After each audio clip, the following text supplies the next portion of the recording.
your cup. Good morning from the shell. Super fast. Good morning, welcome to the morning coffee show. Let's talk from in the shell and share good vibes and good times. Good friends and trends that bend the senses. Let's get a bit senseless. Welcome to the morning coffee show, where we bring good vibes and good times. Welcome to the morning coffee show with super fast tortoise. Welcome to the morning coffee show, where we have the flow. Good vibes from head to toe. Whoa! Hi, the show. We got the flow. It's crazy. It's crazy. We got Hellwheeler, KJ. How are you guys doing? I'm doing pretty good. How you doing today, Tortoise? Doing all right. Had a dentist, no, not a dentist. Had an eye appointment today. Checkup. Found out my eyes are getting worse. Like my prescription changed on me, so I have to get new glasses. Yay! Yeah. Luckily, I think you'd look good with some new glasses, or you want to get contact lenses. I don't trust touching my eyeballs. Oh, it's fun, you know. You just watch that in 3D, that big old finger coming right in there, and try not to blink. I play that game. Try not to blink. It's a great game. Yeah, I wish I could wear contacts, but I can't put nothing in my eye. I'd probably forget about them and not take them out at night and fall asleep and get them all jumbo-uppered. Mm-hmm. My eyes are too sensitive for contact lenses. I prefer contact lenses. I'm just not. I'm too much of a procrastinator to actively play. Watch your finger touch your eyeball. It's a great game to procrastinate on, as much as it's a great game to play. Oh yeah, I spent my childhood mornings watching my dad hunched over a mirror in the bathroom trying to poke his eyeball to get the contact lens in. I'm good. I'll just fumble around and try and find where my glasses have inevitably walked off to. Our parents had it hard though with contact lenses. Literally, they were using a glass shard as a contact lens. Fortunately now it's like plastic contact lenses. They're all woobly and whatnot. Where back in the day they were these solid glass contact lenses. Oh yeah, they were very functional and old school back then. Yeah, it was crazy. Like, I don't blame people. Right? I mean, now they make them disposable and everything. Yep. Yeah, I don't even feel it. I mean, when I wear my contact lenses, I don't even feel it. Don't feel it on my finger. Don't feel it in my eye. So after I played a good game and touch my eyeball, I'm wondering, did I get it in my eye? Is it in my eye? Because you can't really tell. That's funny. Oh, look at Hillbilly. Look at Hillbilly. Handsome man right there, chilling out, getting ready to shave his hair. He's close to 1,000 subscribers, everybody. 3 subs away. What's up, Wiz? Real Wiz. What's up? Welcome. Yeah. So I got a new pair of glasses being prescribed to me with new lenses. Sadly, they didn't have the same style I prefer because I got different health care now compared to my old one, so I couldn't go to the same place I'd gone to for years. Oh, I always have that problem. I always come to the time of need new glasses, sit down, and my optician goes, "So what would you like? I'll have another pair of these, please." You can't. They're not in season anymore. They're not the in thing. They don't do them. But and then I'm stuck for like half an hour trying to work out something that's vaguely all right. So now, I remember this old BBC show where it was like the woman constantly was having like different glasses, and they were just like these big old peacocky glasses. I'm wanting to say it was like Absolutely Fabulous or something was the show, but she would have like different glasses every episode, and I don't understand how people can live their life like that. I mean, getting prescription glasses are super expensive. Look at that sexy beast right there. He's untapped with those glasses. And but I mean, men, we have one set of glasses. Like I have my one set of glasses, then I have my spares. Right. Right. And it doesn't matter if it's in season or not. Men, I mean, you go to the glasses supply shop, we have the one set, the plastic rim or the metal rim. Mm-hmm. Yeah, so the glasses I got today are a little bit larger than these, and these are the preferred glasses I like, because I like them because they're sleek and they cover my eyes just for like the space, and they're really good. It's just now my eyes adjusted where these glasses don't feel like they do anything for anymore, like they don't adjust or anything. And today I found out that my right side eyeball is not as good as it was, like last year. Got worse. Yeah, and they're good. They're glasses for corrective lensing, but I don't have to wear them all the time. But like when I do projects like reading or graphic design, I need to wear them. Yeah, it's where it's come to. Where it come to. Hey! You know how you know they're corrective lenses and not just regular glasses? Mm-hmm. They go down your nose and they go down to the bottom of your nose and you have to press them up and say, oh, those are corrective lenses. You push them up on your, you push them up and the lenses want to correct you. I can't do it. I'm a cartoon character, for God's sakes. I don't have hands. Time capsule. Well, it was crazy. We saw the new Meta glasses while we were there. They had a couple of demo glasses. Apparently, they're fairly cheap for being expensive. They're like $350 for the glasses themselves, plus the lenses, plus the adjustments and stuff that cost into it. And the wife was like, "How much are those? I want to try them out." She's like, "I might want to get one of those. I want glasses that talk back to me, Google search, take pictures, and everything." I'm like, "Oh, cool." What? Oh, I'd be annoyed with that. It's like, you're looking at somebody and then the glasses decide that they're going to Google search that person. Hey, you know what? You know what that person posted on Twitter yesterday? Come on. Ask me, Dan. Ask me. I'm your glasses. I know what that person posted on Twitter. I'm not sure if I want to know that. I mean, oh, okay. We're not going to be hanging out with that fellow this afternoon. Right. The last thing I want is AI on my face. Right. I remember watching the Super Bowl and seeing the ads for those glasses, and it took us like 5 times of the commercials, maybe not that much, like 3 times maybe, to actually understand that they were selling glasses. Wow. Because like it was like Chris Pratt and some other dude, I can't remember who. Chris Hemsworth. They're at an art show. They're looking around and they're like touching their glasses. They're asking time with the questions, and they're getting an automated voice reacting to them, right? And it took me a bit to realize that they're asking the glasses those questions, and the glasses are answering them. I'm like, oh, that's what's going on, because it's the only thing that makes sense to why they touch their glasses and ask questions and stuff. But there you go, Meta. Facebook's coming out with glasses, everybody.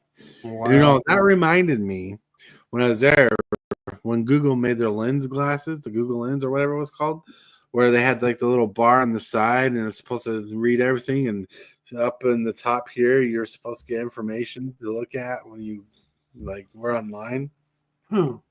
But they failed horribly bad. You think these Meta glasses are going to fail? I think they have less chance to fail because I don't think they're worried about like displaying anything on your glasses. But it's more of a quick search, probably Bluetooth to your phone or something, and it tells you what you're looking for. Interesting. Oh yeah. KJ, that's like the most expensive thing he'll buy is those Meta glasses. So when he's in his jar, he'd be floating around and ask all the questions like, what is embryonic fluid doing? Like, what's it made of? How does it make me live? How does it preserve me? Is there formaldehyde in here? Yeah, I try not to just to be on the safe side. My jar is top of the line. The thing is when I had my jar created by the scientist, they actually used the original meta technology right in there. I mean, meta glass. We have meta jar, and this is part of the way I can communicate to the past. But there is certain things that you don't want to Google in your time frame, and that is embryonic fluid. Just wait 3 years after the embryonic wars. You'll know what I'm talking about. Right. In 3 years, when the embryonic wars happen, you'll regret ever having Googled it. That's just a hint of your future. Wow. That's funny. Oh man, cloning is going to be a huge thing, and dinosaurs. Just to let you know, Tortoise thought he was John Hammond in 2029. I'll totally be that person. Oh, just remember, never clone a clone of a clone of a clone, or else you're going to end up like the Asgards and have a serious genetic problem going on. But a clone of a clone of a clone of a clone is a copycat. That is true. Clone of a clone of a clone of a clone. That's like every YouTuber that's not moist critical.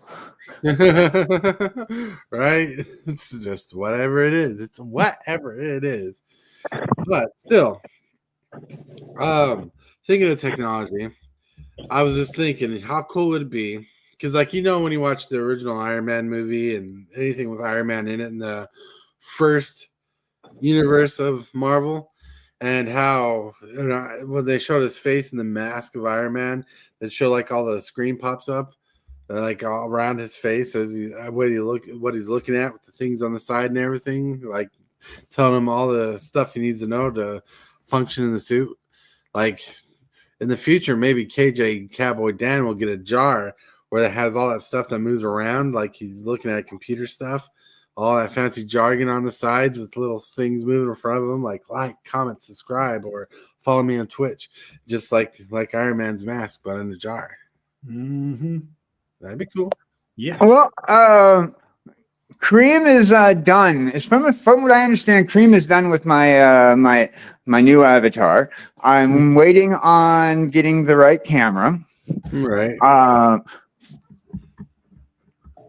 With all the things that are being sent to me for care packages to me that people are sending to me to open on stream, things that people that I collab with in the and whatnot, there is some gifts being sent to me, one of which is a camera.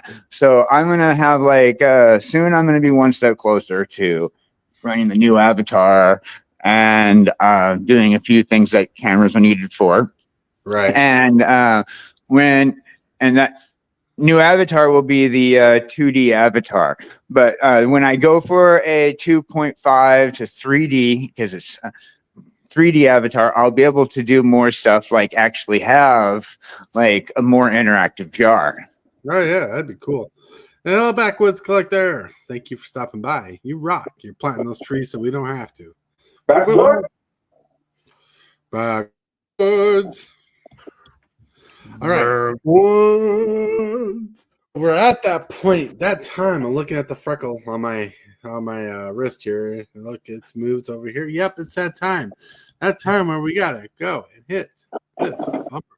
You are watching Super Fast Tortoise. Put up a fight, gonna leave them all in fright. Playing Magic the Gathering on a Saturday night. So many creatures, casting spells with all his might. Sipping on more coffee to stay awake and bright.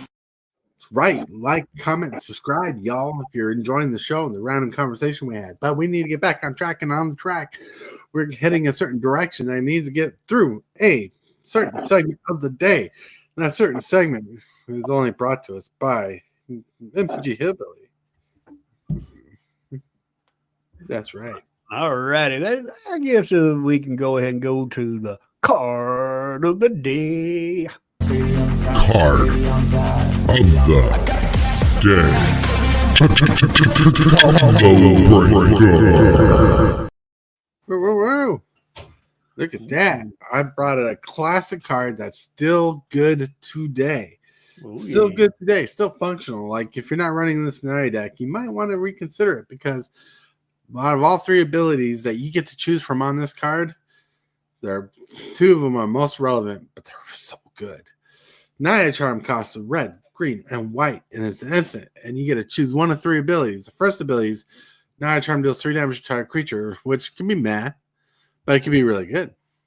Or you can return a card from your graveyard to its owner's hand. That's pretty good. And you can return a target card from a graveyard to its owner's hand, to be more specific. So you can do a little group hug shenanigans or political actions, like, oh, you need that card back from your graveyard? I got the spell just for that. Or Naya, being the stompy stomp format color pie it is, it taps all creatures target players controls for the 3rd option. So if you want to rampage through your opponent's line of creatures, you can tap him down and swing in without being blocked. Nice. Yeah. So good. So good. Night Charm for the win. What do you think about it, Hillbilly? I like it.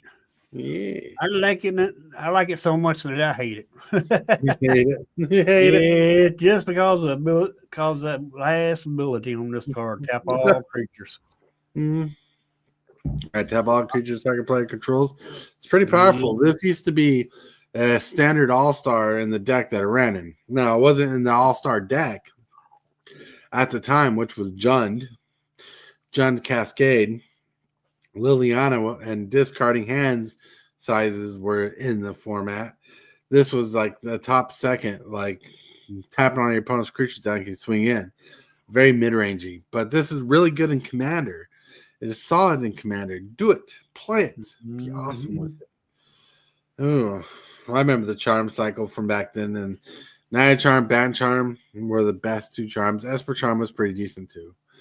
A lot of the format back then was pretty open, except John took over the most amazingly. And whoops, we lost KJ Cowboydan. But all right. I feel like Q just rolled him off the table. Probably. He'll make it back eventually. Now we're gonna roll into some pictures of the day. First picture of the day is boom. This dragon is me talking up my Jinky Commander decks as awesome as if they actually good, but are not.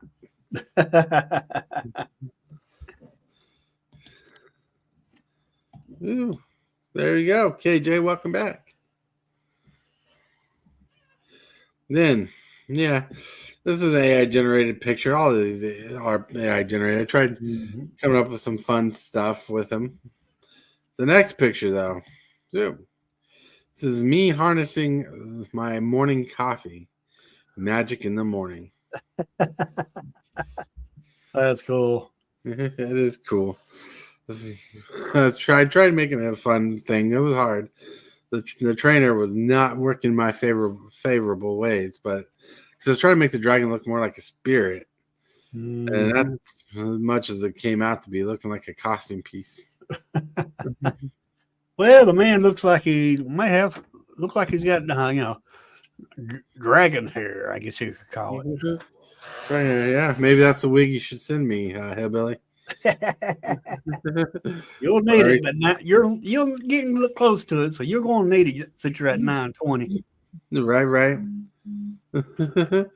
920. That's getting up there. That's 60 subscribers, 80 subscribers away from 1,000 for sure. Oh yeah. Whoa. Now the next picture on the list. Boom. The all-powerful me showing my friends my 99 card pickup trick after mulliganing 5 no-land hands. Oh.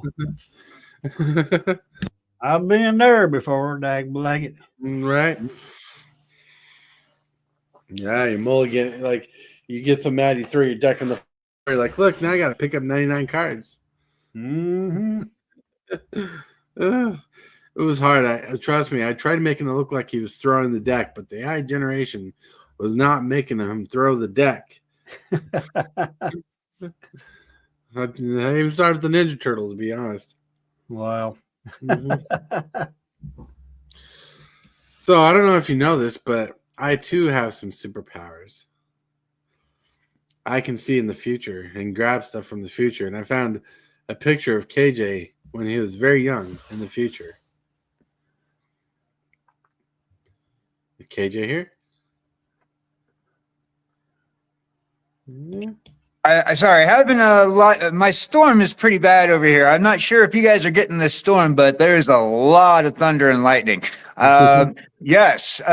So the ultrasound of me in the womb. About right. First of all, the only thing that's wrong about this is even in the womb, I would never pay Starbucks prices. Right, that too. And you've got your straw pointing in the wrong direction. I mean, I feel like that's going to spill when you try rotating the mug around. You've not got very big hands, so Look. This is the first time drinking coffee. He's still figuring it out. He's very young. Oh, you think this is his first time drinking coffee? Yeah. Oh no, I'm pretty sure he was even smaller than this when he first drank coffee. Like, he was like a cell, and they just dropped a droplet of coffee on top of his cell, and that's how KJ appeared.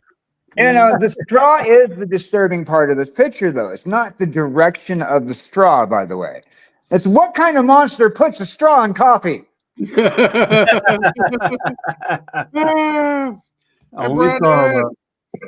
Just want to point that out. It's not the straw being the facing the wrong way. That's the problem. It's the monster, the insane monster putting a straw in coffee. First of all, it's going to melt the friggin' straw, and if it's one of those like hard plastic or metal straws, those people need to be eliminated.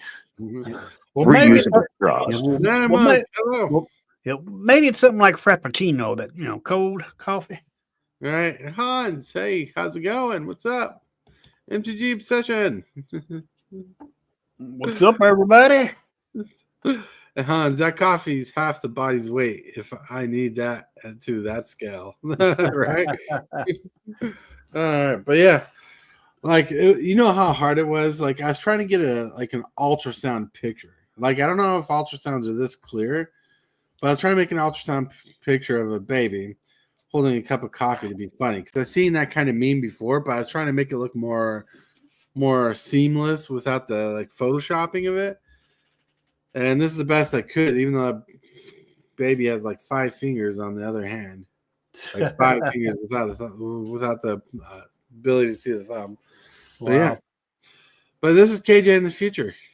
This is his past, our future. Oh, no, technically it'd be your past, your future, and my past. Right. Because I'm from the future I'm currently from the future, but I am from the past. Right. I just woke up in the future in this jar. Hans team cold coffee. Look, I like my coffee if it's cold or hot. You know what? There is nothing wrong with a little Frappuccino iced coffee or whatnot. Yesterday, I enjoyed myself a 64-ounce. Well, actually, you go to Pilot, you get those big old 64-ounce and 100-ounce soda cups that you can have refilled. Right. All right. I had a 64-ounce one of those with iced coffee, and I took advantage of what Pilot's rule was. 99-cent refills any drink. Woo-woo. So I 64-ounce that 64-ounce cup I filled with the Pilot iced coffee and then held them to their 99-cent refills every drink. Right. And so 64-ounce coffee turned out to be half the price of an 8-ounce coffee. It was great. I like to hold Pilot to their 99-cent any drink refills. Mm-hmm. Oh yeah. That's a good deal. And Han says, as an EMT, so I'm not going to even start with how many issues medically I'm seeing with this picture. Well, first of all, I do want to mention, I did try to make sure there was an umbilical cord in this picture, and it just wouldn't happen. But all right. Enough about that. Enough about this. Enough about all that and all that name. I don't know. But anyways,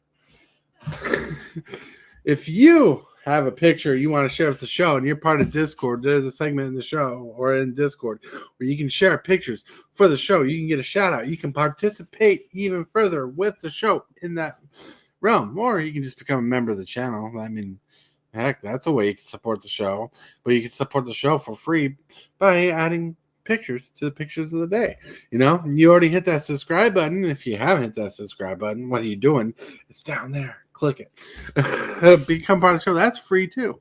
Now we have a picture question of the day, and we're going to get to that segment. But if you also have a question you'd like to ask in a video format, you can go to Discord and post a video from your phone or from your computer, however you want to do it.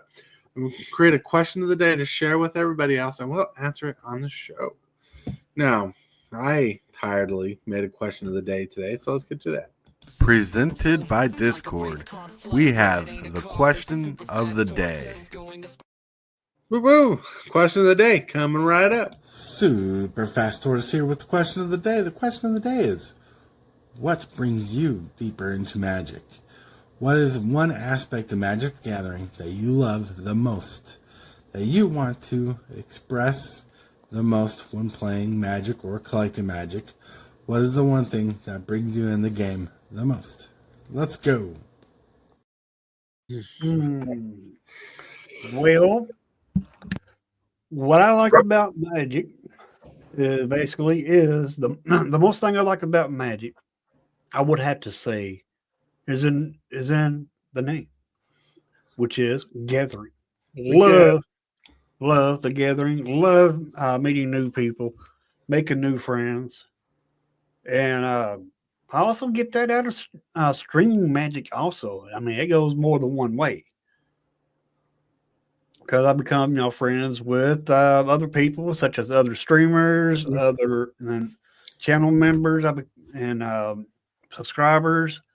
I become friends with them, and all that came from Magic. Right, that's a pretty good answer. The gathering. Hans, he brought up a fun comment here I want to highlight. So I wanted a coffee, went through drive-through at McDonald's and asked for a large caramel frappuccino. Thing was like $6. The guy that hands out orders just stares and tries to hand me a bag of food. And I'm like, no, dude, I ordered the caramel coffee.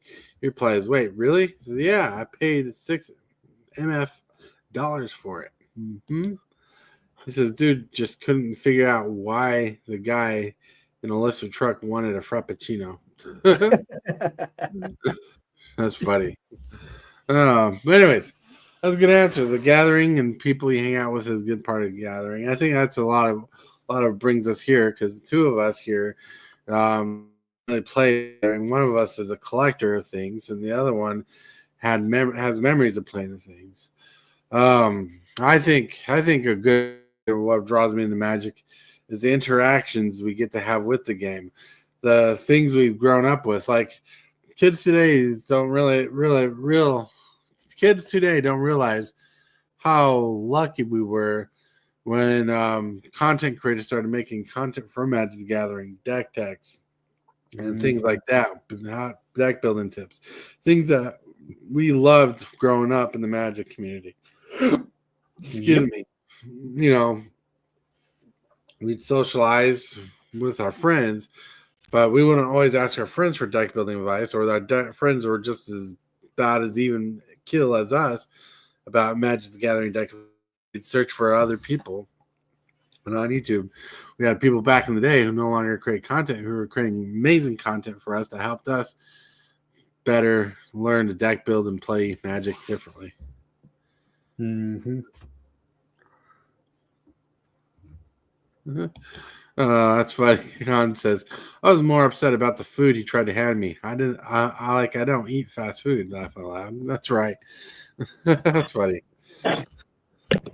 I would have taken the bag and said, okay, but what about the coffee I actively paid for? By the way, you're not getting this back because you handed me this food. That's a bank error in my favor. When you hand me the wrong person's items, you just lost out. I want my coffee that I paid for, though. Yeah. I would have been like blatantly honest. First of all, once they hand it to you, legally in most states, if they hand the wrong food to somebody, they cannot serve it to somebody else. Secondly, the whole concept of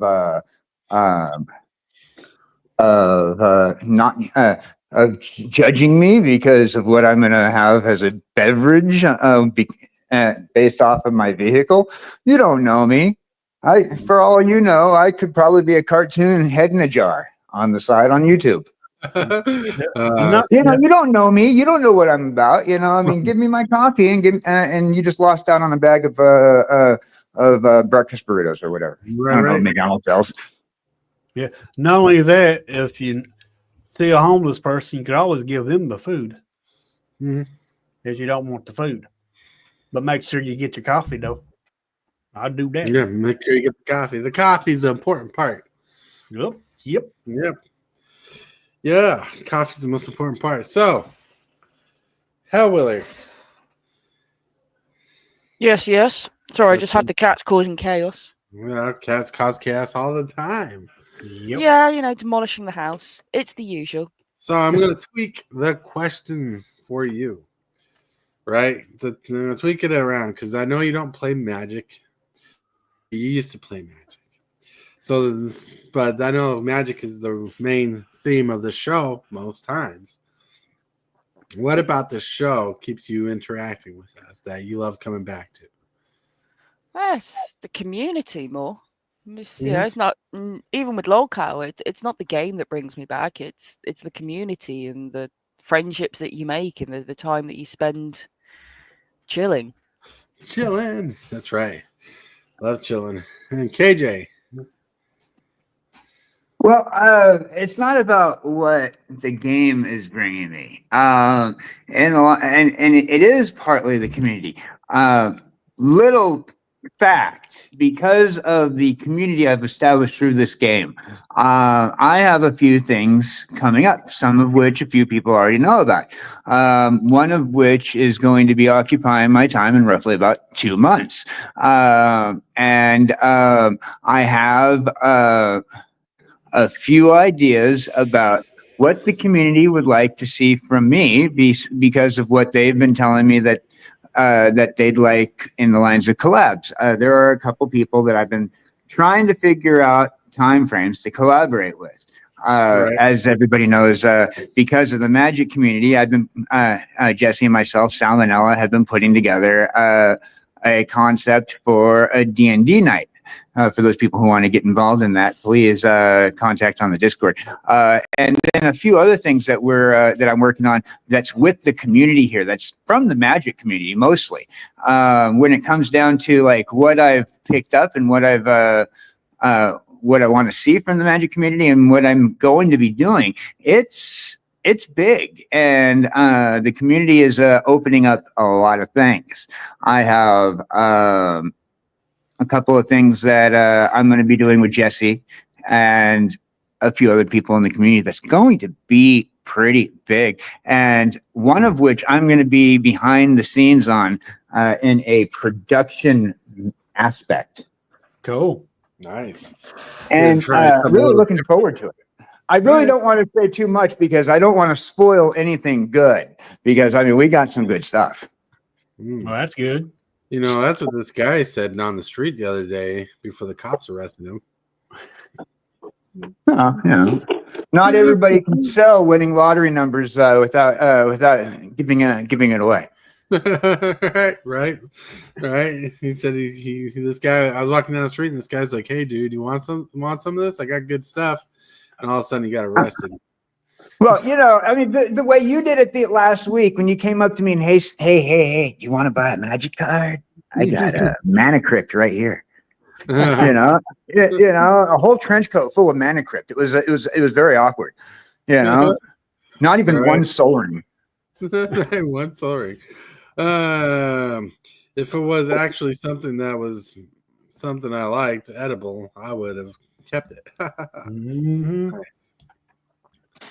Nice. That's pretty cool. And now with that, my friends, we answered the question of the day. We're going to start rolling off into the next bumper. Don't forget to like this video and subscribe.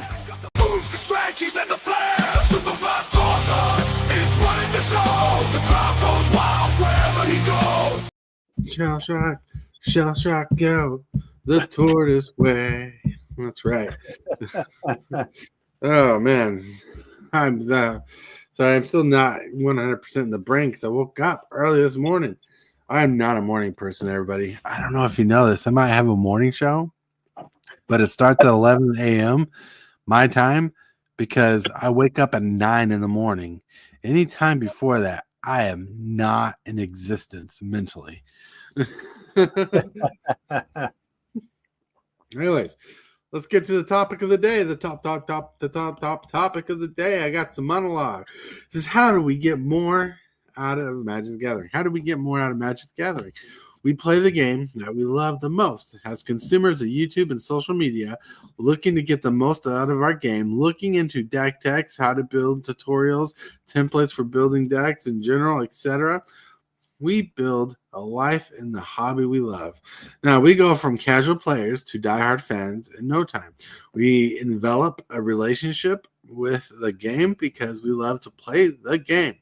I know there are people who are strictly collectors of the game for collecting, but you as a person get more out of the game when you interact with the game and other people with the game. And as a player like me who gets dedicated in the game and the process of the game, I know we get more into the game when we interact with the gathering aspect of the game. People are the reason we either love or leave the game. And I hate to say leave the game there, but there's reasons why people leave the game, and it deals with people. There's people who stay in the game because it's people. People are the definitive part of the game. Monetary value is just a crutch to why some people stay in the market of the game.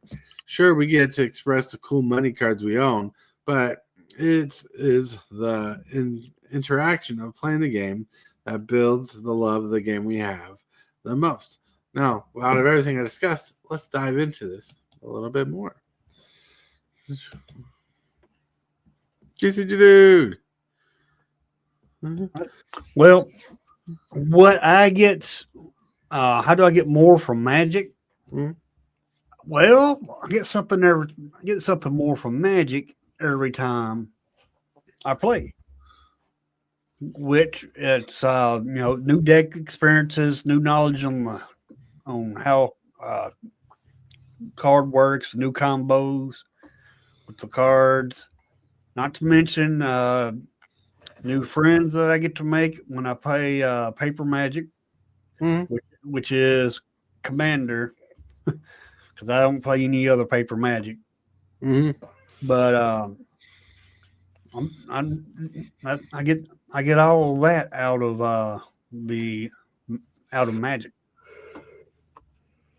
There's a lot to get out of Magic. There's a lot you can get into Magic with. Yeah. Oh, yeah, there's more that I probably could get out of Magic, such as going to pre-releases and Friday Night Magics and all that. But I don't get that just quite yet. Well, there's a lot to get into Magic. There's a lot. Correct. That can be done with Magic the Gathering, especially with your local LGS, especially if you have a good local game store. Like if you have a good local game store and you have money to spend, because that's how you build friendships at local game stores, you spend money at the store. But you buy like boxes, singles, whatever, and it doesn't have to be a lot of money. But like every time you go in and you're buying singles and then bringing up a good conversation with your local game store owner or person running the store at the time, or meeting friends there, playing games at your local game store, that's a way to interact with the store and interact with the game. And that brings up a love for the game, because that's how I used to do it a long time ago. I used to play and hang out at my local game store for the real success of it. Success of myself playing the game, because it's the way you get better. You know? Or hanging out with people who don't play Magic you get to teach them magic. You get to teach them magic in ways they like or don't like. Sometimes it's iffy, but you get to teach them the world of magic, and they get to join the conversations and have fun with the game of magic. You know, like it's interesting to see the growth people have in the game. Yep. One thing about magic that I can say, another thing I can say about positive magic is nowadays my city don't have nothing for kids to do, nowhere for kids to hang out. So, Right. so what happens to the kids? They get into trouble. Now, if you get them into magic, I know the cards are for 13 and up. But if they get into magic at 13, and then they can go, parents can drop them off at a LGS. They can hang out at the LGS till it closes and learn magic and play magic. Mm-hmm. Han says, I used to carry at least a deck or two with me in case and would sit down for a quick game. That's true. That's awesome. I used to do that all the time too. Nice. You get better by playing superior opponent, that's for sure. Yep. And MTG leaves it all to chance. Yep. Anyways, going on what you said, Hillbilly, I remember seeing this little meme back in the day where someone says, "We'll get if you get your kid addicted to magic, they won't have money to buy drugs." And I honestly believe that is also kind of true too. They'll be too broke buying the singles, too broke buying the packs. Exactly. They replace one addiction. Hope they don't get that addiction, but they'll replace one addiction with another addiction. That's getting that Right. cracking those packs. Cracking those packs. Yeah. And, you know, the community brings in a lot of different people from a lot of different travels and people from different aspects of life. Mm-hmm. And that brings us closer together when we get together with people who are diverse from us, and have thoughts of us that help us grow individually. Like when we first brought kjcowboydan, he had no idea what Magic the Gathering was really about. He had an idea because he hung out with Russell, but now he hangs out with us, and he hangs out with Russell still. But he's learned so much about the game. He's learned good things, bad things, weird things, and it's brought KJ into a world where he has more of an understanding of the game, and in that grew into a community where it's branching out a little bit more to bring him into a different world of the nerd world we live in. I lived in the nerd world in the first place. It's just a different. It's a different city. I have a summer home in, but see, the thing is with where that aspect of the community is not. I'm not learning about the game as much as I am establishing a group of friends who have different thought processes on a collectible industry, Right. especially when creating a personal heirloom. Mm-hmm. There's so much that goes into the world because, like, you learned so much about Magic the Gathering as a non-player, but more collector side of thought, you know, and even brought up different point of views at times that were thoughts that the average Joe wouldn't think of because you were thinking it from your angle. Mm-hmm. I look at everything analytically for my the way it affects me. Like most people look at the Magic the Gathering game as a collectible or a game and the way it fits them. And they're not looking at it in the same ways that I am because my views of any collectible, whether it be comic books, Magic the Gathering, Garbage Pail Kids, Topps baseball cards of the 90s. I get something completely different out of it than you will get out of it, than Hillbilly will get out of it, than Jesse will get out of it. And even I get to see your side of the spectrum, but in the long run, I still look at the fact that, okay, you know, this is where I can take my knowledge. This is where you can take yours. This is where we're going to go with this as a community. And where do I fit in as pop culture comic book guy? not card collector, not game player, and how I fit in on the community is actually where I learn more about myself than learn about the game. And that's more important to me than any aspect of the game altogether. Right. And yeah, not like I always try to go for looking at people's different aspects and thoughts and point of views. Like one of the people I watch on YouTube, I won't mention his name here until I get more familiar with this YouTuber.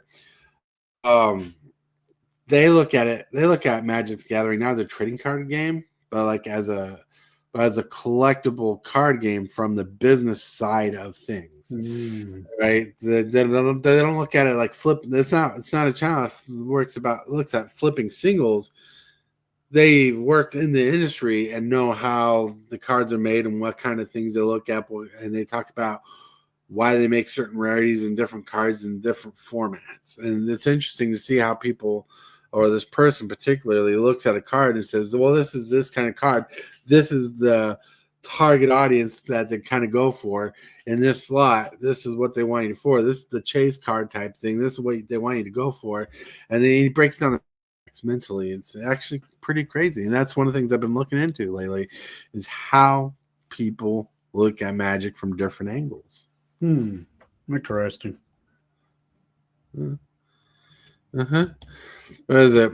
tcgdude says, "Oh, he's grown up. Currently cowboy, soon to be a cowmandan."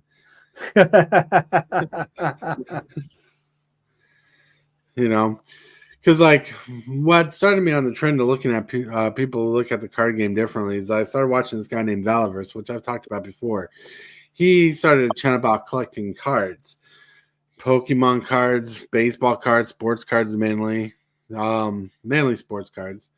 He's done a couple other cards on his channel and whatnot, but mainly sports cards. And he worked the industry, kind of knows the industry a little, not as much, but he's wise to it. He makes a lot of money, so he can spend like $500 on something and not worry about destroying it if he wanted to. And one of the things he did in the card collecting community, and this is what kind of brought up the idea of looking up for people who have different ideas on Magic, which is very difficult to do, actually. You just get lucky by suggestions sometimes.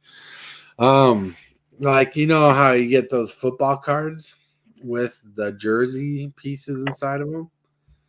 He found out a couple companies, like they normally print the names of the person and wear the jersey on the back of it, don't match the card.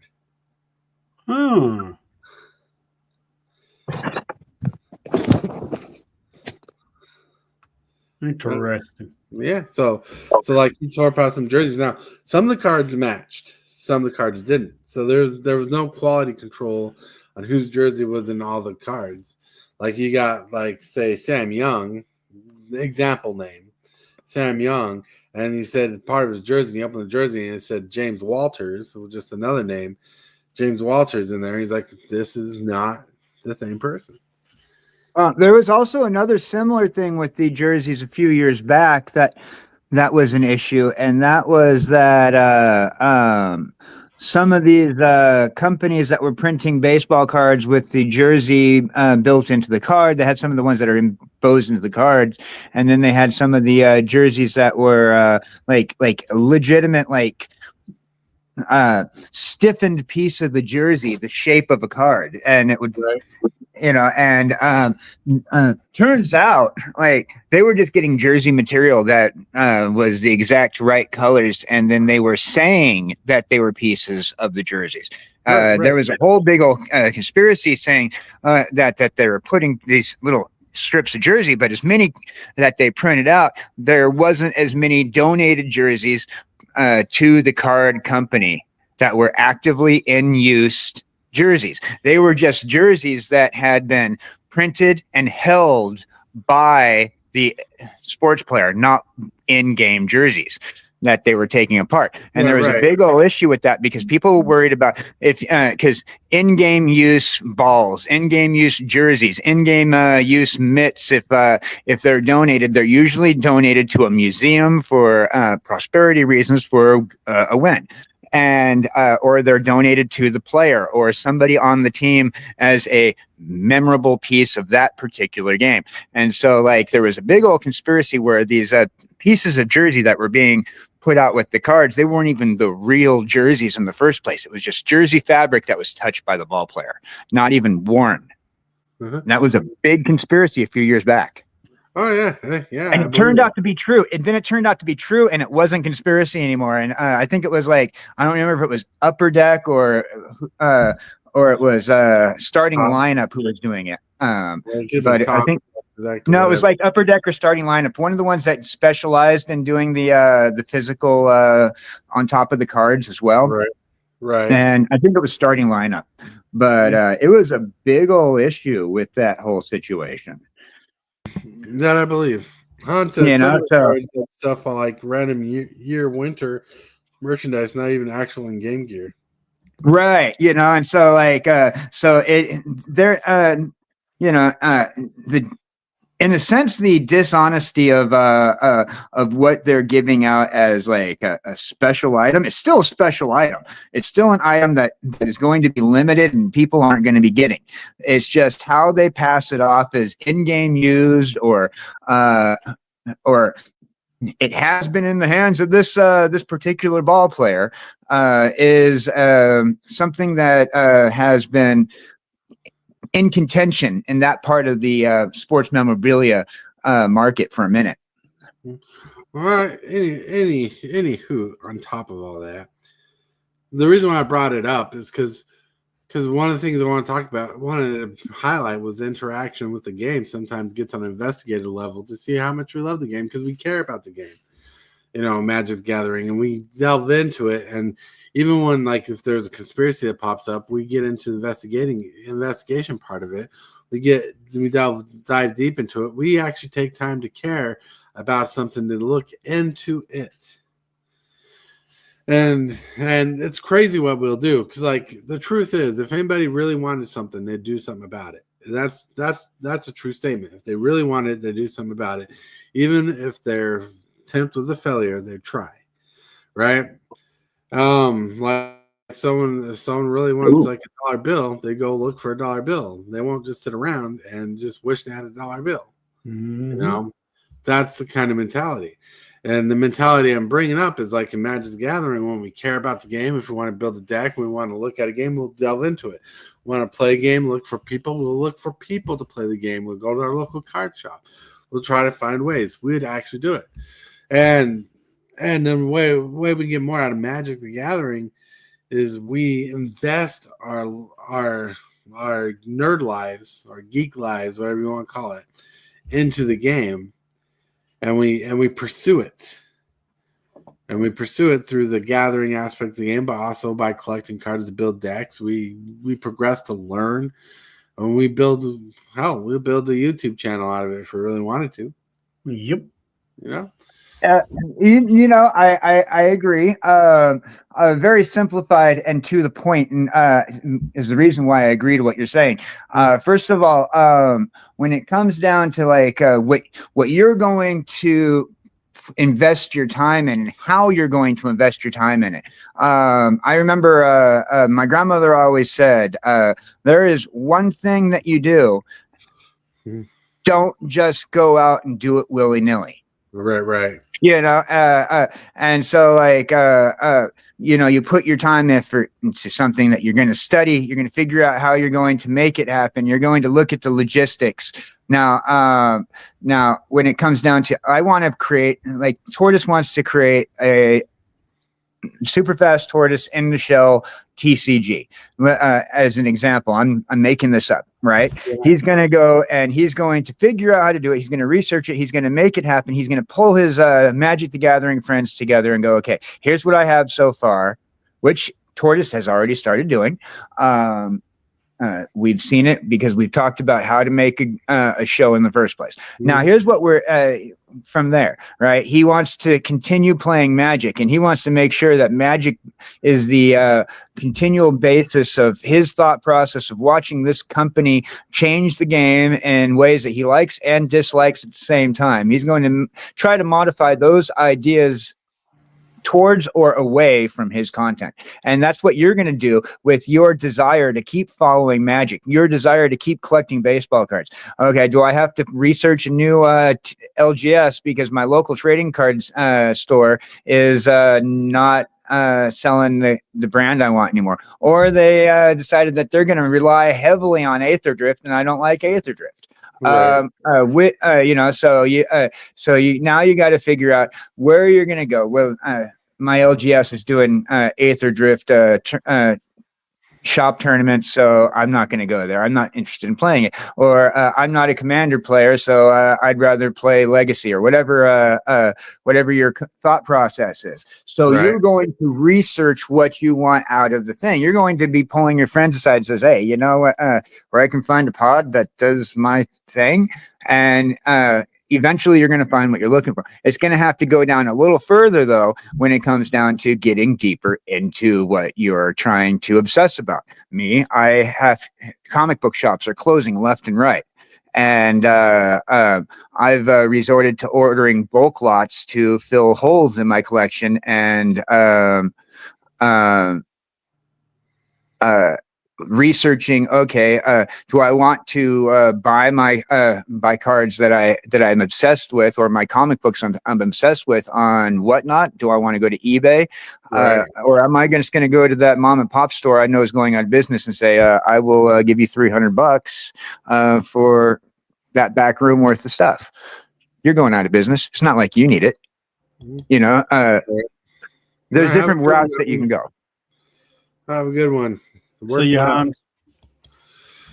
so you're right, because how we interact with the game and one of the things I tried to express earlier was how we envelop ourselves in the game and the research we're willing to do and the depth of going to go for it. Because there was a time in my life where I was in a world of Magic, but I was the only person in my town that played Magic that I knew of. And on the internet, I was scouring for people who played Magic. I Googled people in my area and stuff like that.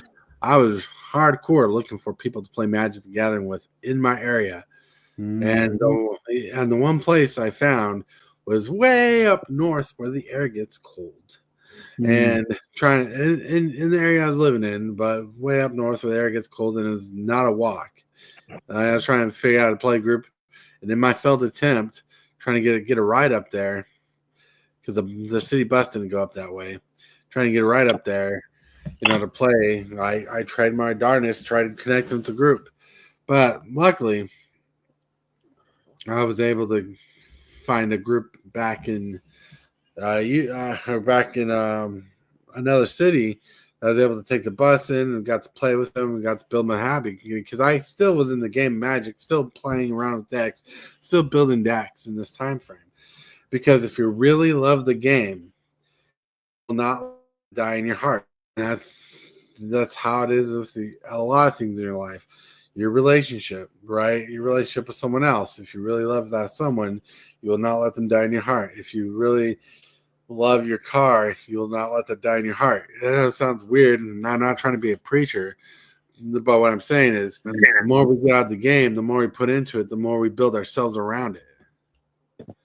Mm-hmm.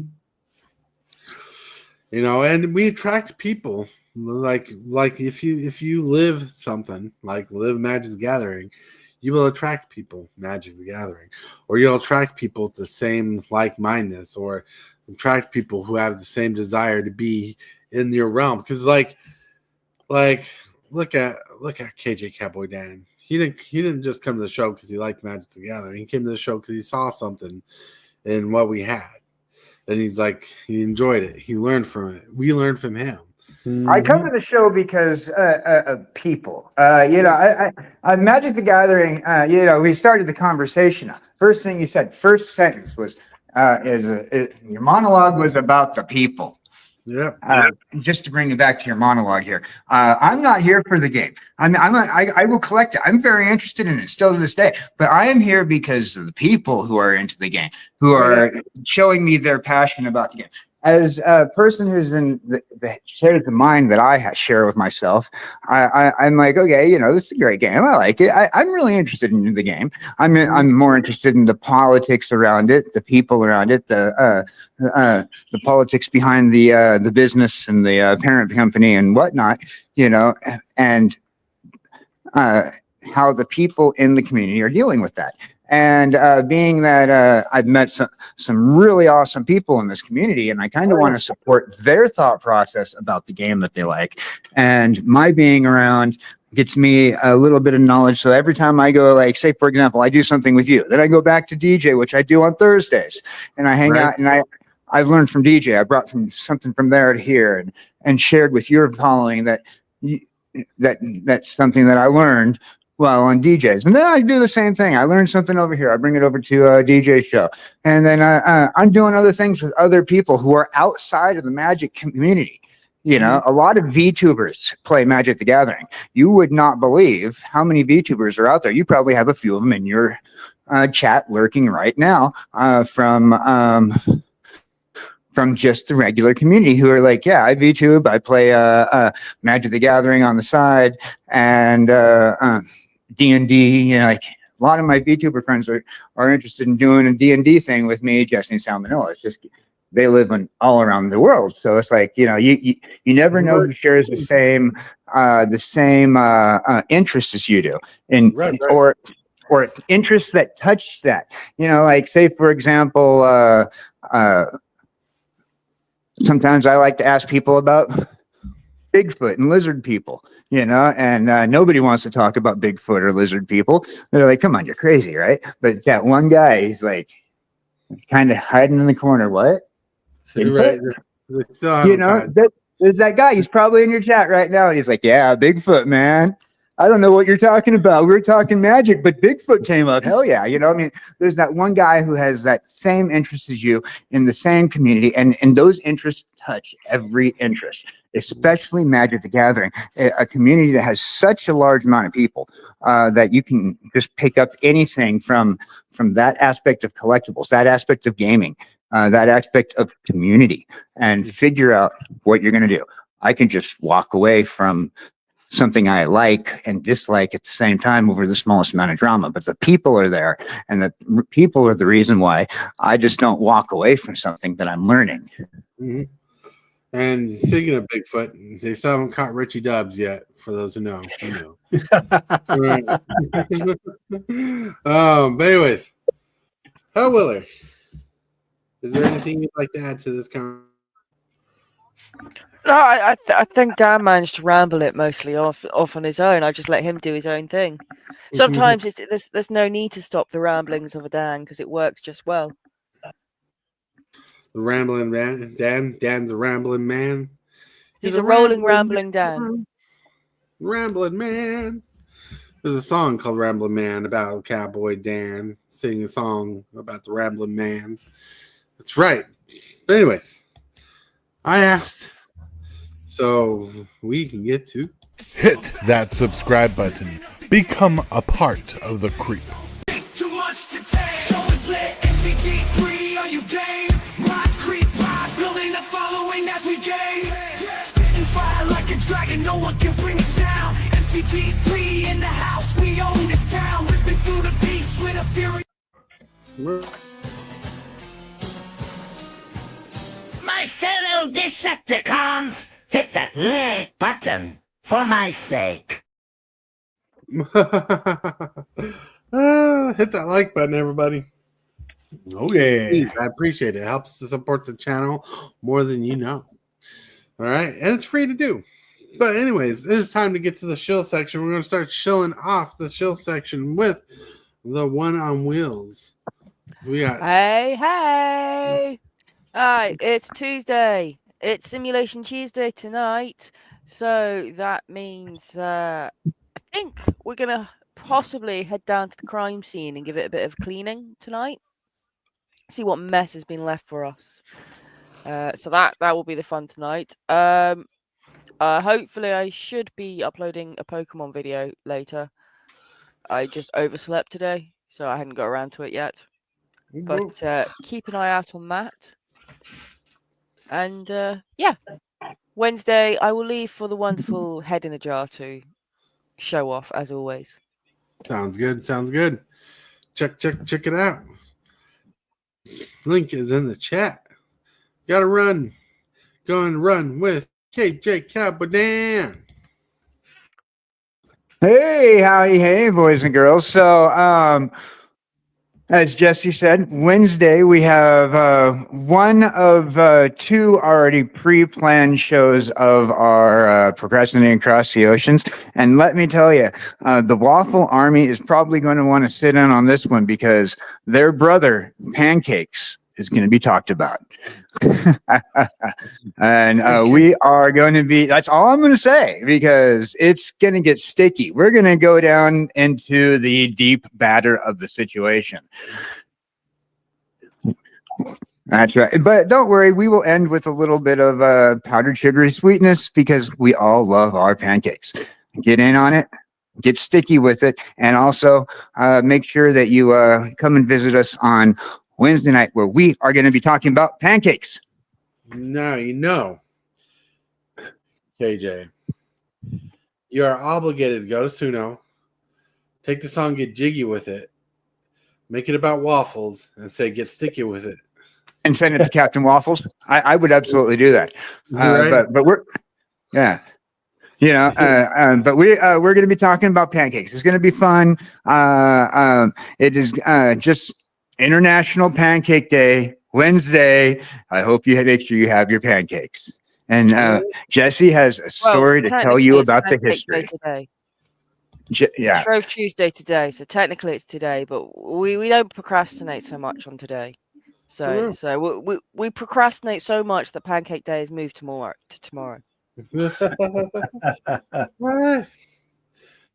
Over now. Step on to MTG Hillbilly. Hey, everybody, four subs from the milestone getting to 1,000. Can we do it? Let's get there.